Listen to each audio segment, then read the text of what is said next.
Hi, my name is Kevin Caliber, and I'm in the movie Craving, and I play the character of Mac. So I've worked with the director Jason Horton before on another movie called Death Day, and he reached out to me about playing a character. He says it's a little different than anything that I've ever played. And after reading the script, I absolutely loved the character Mac. It was a lot of fun. It was very different than anything that I played before. It was a deeper, darker, brooding character. Can't really tell if he's a good guy or a bad guy. It kind of falls into the gray area because the whole movie is very who are the good guys, who are the bad guys, and that's part of the fun, part of the creation of it that we get to enjoy, and it leaves the viewer that's watching just wanting more and trying to figure out exactly what's happening. Do you think I'm a monster? It's all that can save him. So to get in the role for Mac, part of it was kind of easy. All I had to do was just grow the beard, grow the hair out. It was a real cool look that I've never had before.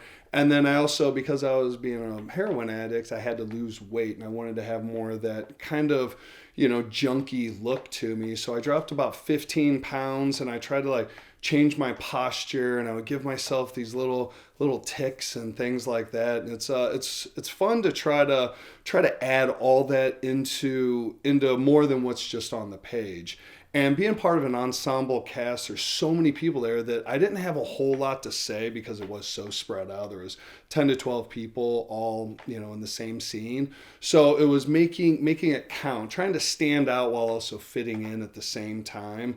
So it's all about a process of just having that deeper inner stuff. So a lot of it's just in the eyes and in the looks, and it's bringing a lot more to it than just the words that were spoken.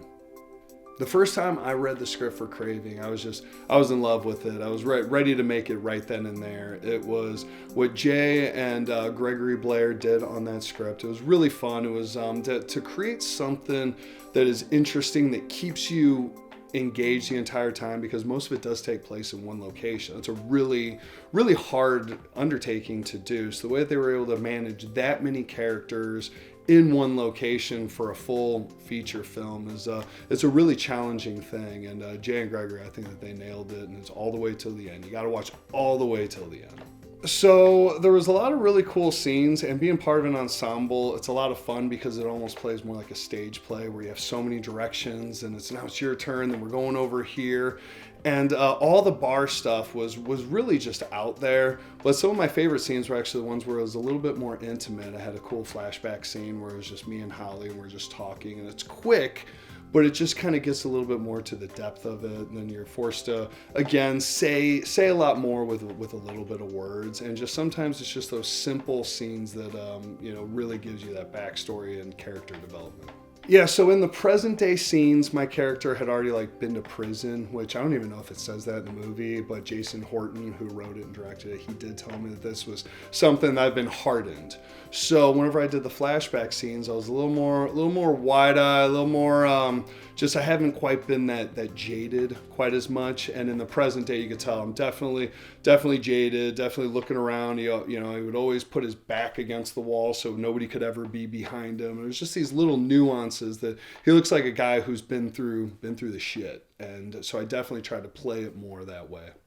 Jay Horton is great as a director because he's more of an actor's director. He worked with every single actor in pre-production, and including me. He really gives you a whole lot because there's not everything is said on the page, so he does a really good job of filling you in with the backstory of who the character actually is.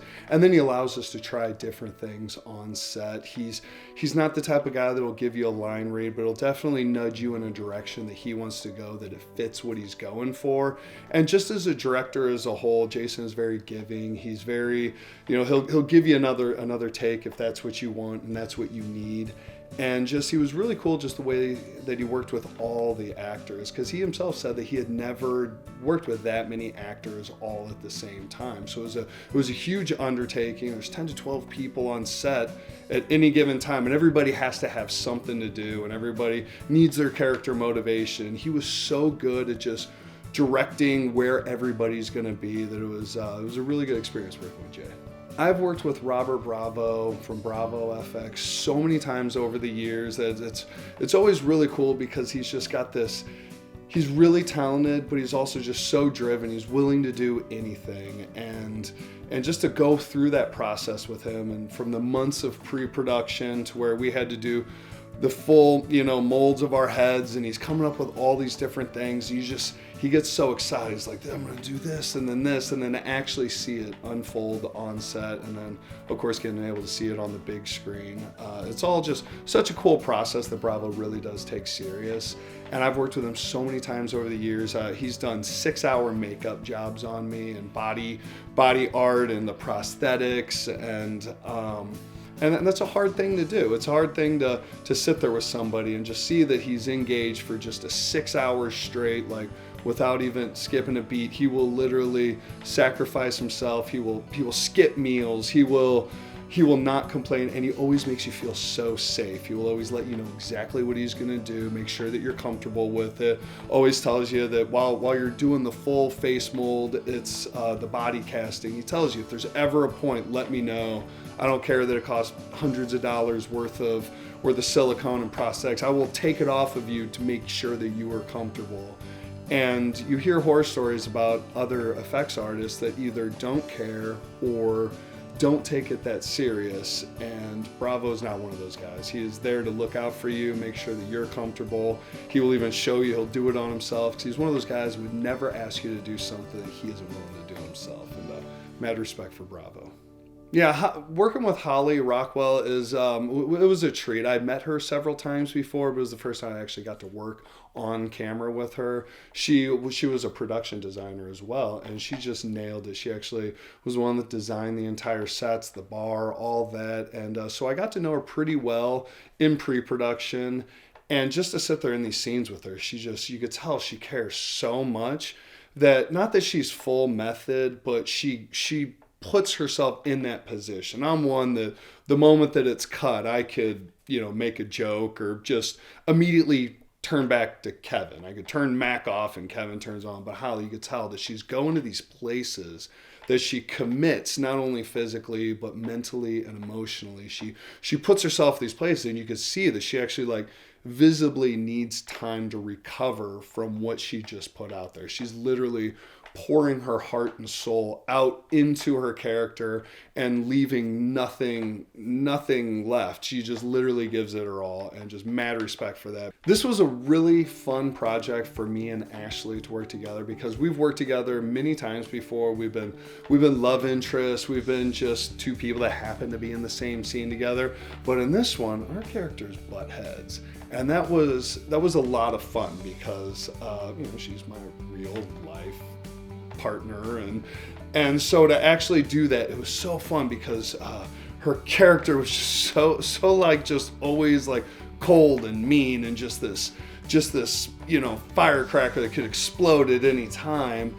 And we actually got to have our first fight scene, which was really cool, and I was the stunt coordinator on that, so we actually rehearsed at home, and she was just so up for it. She was like, whatever we want to do to make this bigger and better. And she brings so much to the table, both as a character, as an actress, as a person, that to work with her in this capacity, it was a whole lot of fun, because every time, there are no good moments between us. Everything is always sizing each other up. She's pretty funny because she's tall, right? She's 5'10".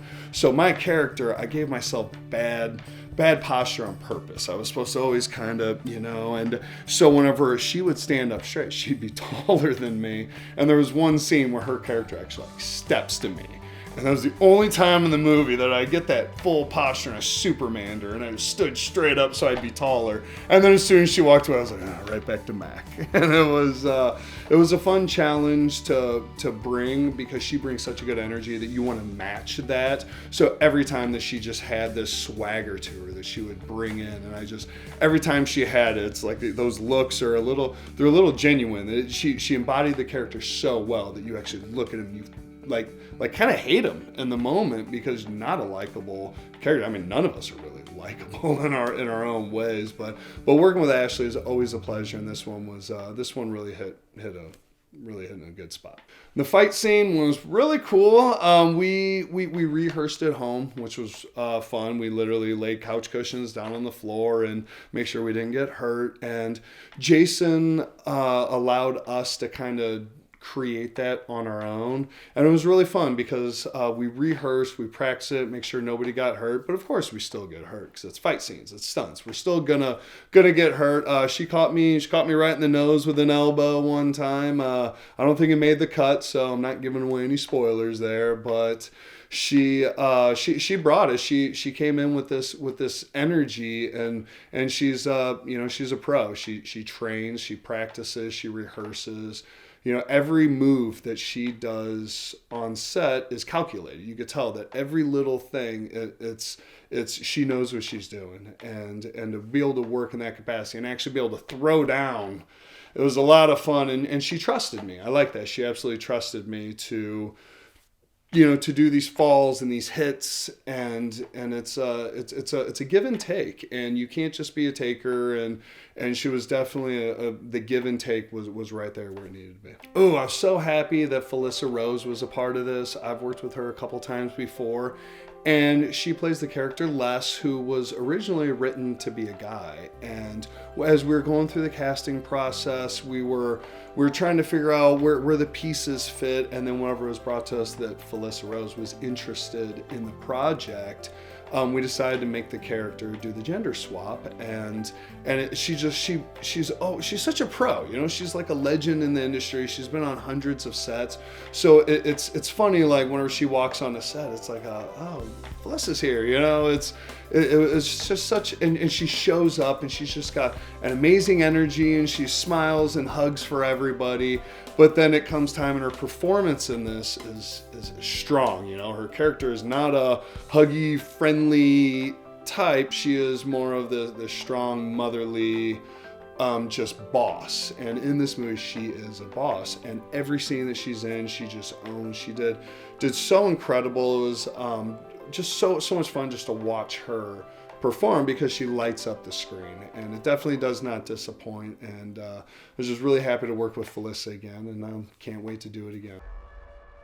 So working with a creature is difficult, but so much fun at the same time, because there still is an actor in there, but you're seeing them as this thing, and it's not just a guy in a costume, but the creature was completely brought to life, and I had full-blown interactions with the creature, and it's one of those ones I was happy I was not the creature. I got to play the creature in another J. Horton film called Death Day, or The Campus. It went by two names, that one, and Bravo created the creature for that one. But I was glad that wasn't in the creature suit. Anytime a creature is involved, it's just so, you start getting into this surrealism that is just, you have to heighten everything that you do now. It's if you're scared, you got to be, really scared, or whatever it is that you're trying to bring out. And once the creature steps on set, it's a whole nother ball game. And the fact that of course the creature comes in way later into the film, so we've already done all this drama, all this, like a lot of the script, and then the creature shows up and just everything changes. And then the moment that happens, it's just like putting the foot on the gas pedal. It is now we're rolling, we're coming in hard, and the creature in this was just amazing. Hats off to the creature. He did a fabulous job just bringing that to life, and it makes it so much easier as an actor. It's give and take, and he's given us something to work with, to be scared of. He's not just walking around. He's actually, doing these things, and it's scary. It's intense. The creature is intense in this one. I think everybody's gonna love this movie. It's awesome. You gotta see it. Can't wait till it comes out. Be there or be square, loser. All right, what was that?